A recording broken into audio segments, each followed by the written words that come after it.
Hello. Awesome. We're live. So welcome, everybody.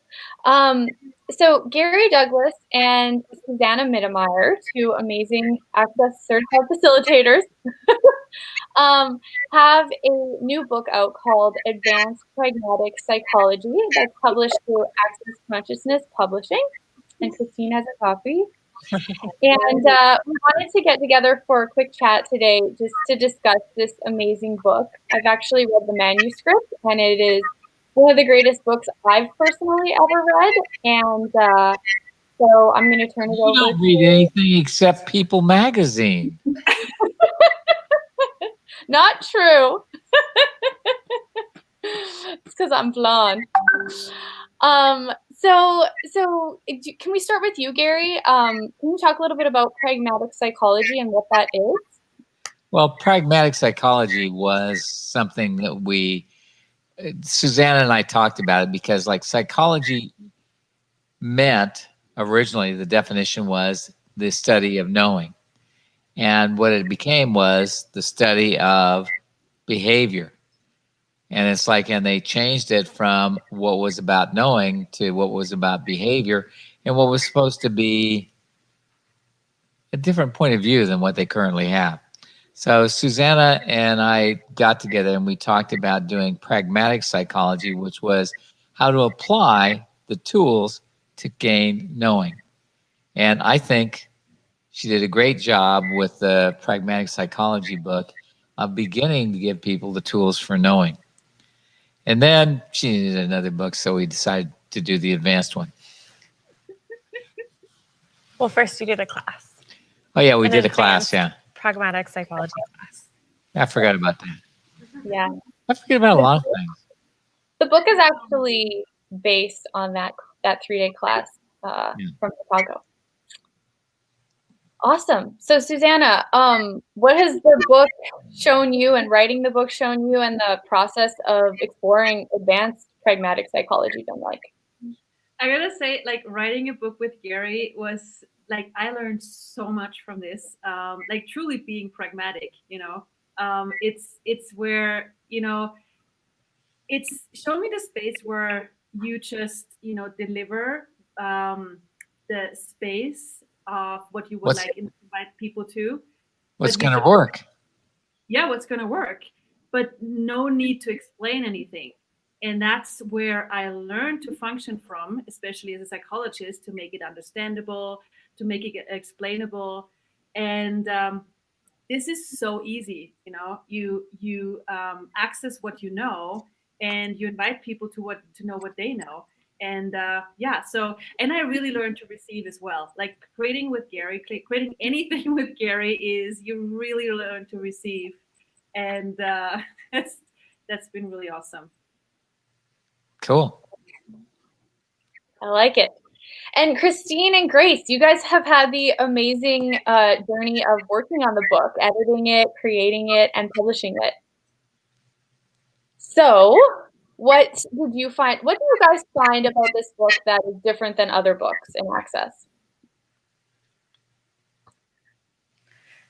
Christine. I would say that Christine doesn't want to answer that. No. Oh, there she is. She's alive. I am alive. There is a lot of pragmatic tools in here, and especially, like Susanna, there's a big piece in the book that she talks about how to work with people in a pragmatic way, which I know Gary does very much as well. And I think that's one of the huge gifts in this book, is just learning how to do things a little bit differently, and then also getting people to see things from a different perspective, and allowing them to, as we said in the beginning, to know what they know. And I think that is something that is not written every day, and so it makes this book unique. Yeah. One of my favorite topics in the book is the willingness to be in demand, because most of us spend our lives trying to avoid being in demand, trying to avoid having people need things from us. And I love that this book invites you to, like, step up and be willing to be in demand and be that demanded item, which I think is actually a very advanced topic. And I just think it's an amazing part of the book. So Yeah, awesome. Cool. So Grace, we haven't heard from you yet. I know that you know a lot about this book. What is it? She knows nothing about this book. She just practices it all. Yeah, exactly. I mean, I think that the book is going to be a really cool way for people to have a broad overview of topics that are discussed in access classes a lot. And it, to be ironic, it's very pragmatic in the way that it presents everything. So I don't know. I think it's an easy way for people to look at a lot of, psychology and access mixed together in the psychological ineptitude of not doing pragmatic psychology. Exactly. You get to see where, like, if you've seen psychiatrists, where a lot of it is just built into like little boxes, and there's so much more to it that you don't get to experience usually when you're going to therapy. And I think that the tools that are in this book kind of give you that introspective nature that therapy is meant to have. Yeah, because literally what they did is they came up with answers in psychology as though their answer was the correct answer, and that all people could fit into that same box. And I don't find that anybody fits into the same box ever, personally. And I know I never fit into any box, so don't put me in a box.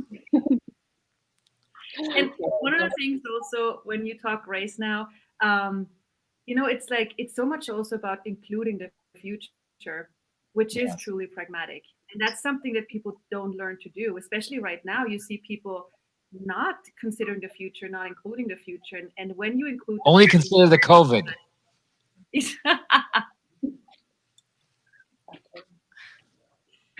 Yeah. Yeah. And the subtitle of the book, I think, is hysterical. The book's called Advanced Pragmatic Psychology, and the subtitle is Creating a Life on Planet Earth Without Trauma, Drama, Upset, and Intrigue, which I think is hilarious, and I think it is just such a different way to create our lives. Because we don't realize how much trauma, drama, upset, and intrigue we're actually doing. And well, if you don't have that, you don't have a trauma, you don't have a dramatic life. You don't know you're living unless it's dramatic. Don't watch the news. Yeah. Well, I think watching the news is funny because there's nothing dramatic about it. It's just traumatic. It's true. Yep. Well, there's one chapter that I thought was really awesome. It's chapter 14. And it's called The Point Where All Things Become Possible. And Gary, you talk about how you get more awareness by relaxing. Yes. And you go on to talk about that. So I don't know if you want to add a little. I don't want to talk about it. You need the book. You need the book. Don't listen to me. Yeah. I found it very insightful. Yeah. Good. No, but that's a really cool point. Like this morning, we're just renovating our house, and we had a tile person, like a person who lays the tiles. And he came to the house, and he came there for the first time. We met him for the first time today, and he was so mean and so rude to the workers, and everything he said. The problem is, and it's not going to work, and it's all complicated. And he just it went on for a while. So we asked him, "Is this really a job you want to do?" And he's like, "No, I don't want to do this job." And so he left. And so Jürgen and I, my partner and I, we were standing there. Okay, we've been waiting for this guy for 4 weeks. And people say it's almost impossible to get a person who lays the tiles. And so we stood there, and for a moment, we went into, okay, what? There was this moment of drama. And then we looked out on the stash where there was the tiles.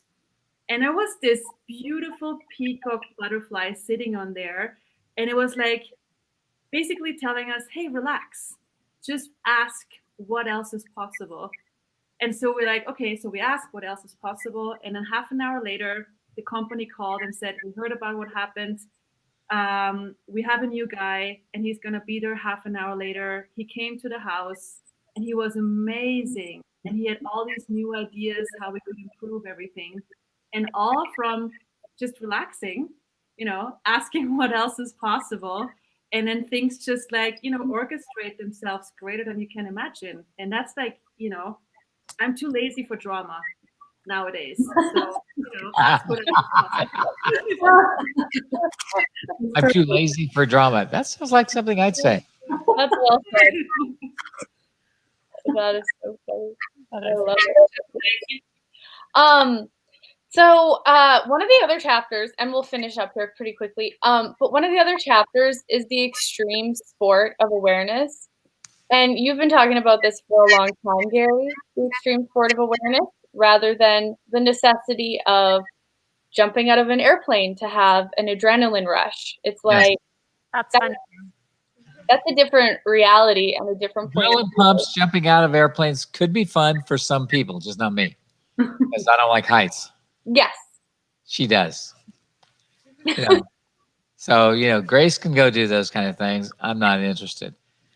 But, it's like I'll get on a friggin' horse of any kind and think that's just no problem. Right. But for you, living is an extreme sport because you're willing to be aware of things that other people willing aren't. to be aware of everything, so anything becomes possible. And if you're willing to be aware of everything and you're willing to have anything as a possibility, magnificent things show up in your life. Yep. Yep. Awesome. Well, is there anything else? Thank you guys so much for coming together. I'm so excited for this book to come out. I think it's going to change a lot for whoever is weird and brave enough to read it. But you have to be weird and brave. Yeah. Spot on. So it's a different reality. It's a different point of view. It's a different way of living your life. And I personally think it's awesome. And thank you for writing this book, Gary and Susanna. Thank you. And thank you, Christine and Grace and Susanna, for helping make this possible. Yeah. Oh, thank you, Gary. The extreme possibilities of my life. Those three girls. And Julie, who's the fourth girl. I just read People magazine. But wasn't it funny when I said that? It was funny, and it made me feel like lighter and less significant. I loved it. Good. All right. All right. You guys are amazing. Thank you so much. Thank you. Bye. Bye.